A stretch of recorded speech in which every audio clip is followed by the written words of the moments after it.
Recently, I broke my bike on Pat's trail. I crushed my skid plate up against my crankcase and cracked it in several places.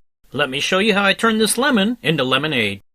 While bending the skid plate back into the position it belonged, the cracks got worse, so I had to weld them. And while I had the welder out, I tripled the thickness of my skid plate where it can impact the crankcase. After all, I'm 100% sure I'll be hitting this skid plate many more times. However, when I get the skid plate off, I found something interesting. You can see here the bike frame has taken quite a beating from flying rocks. I have exposed metal and I really don't like that. To make things even worse, I found a whole bunch of rocks jammed into this area here. They were between the bike frame and the crankcase. I had to pound on them with a hammer and screwdriver to break them loose. That can't possibly be good for my crankcase.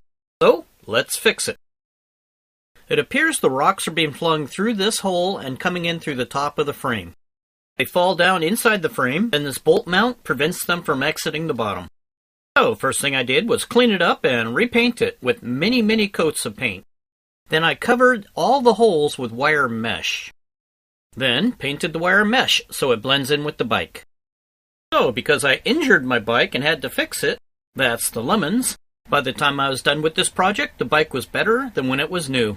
It will no longer gather rocks between the frame and the crankcase. That's the lemonade.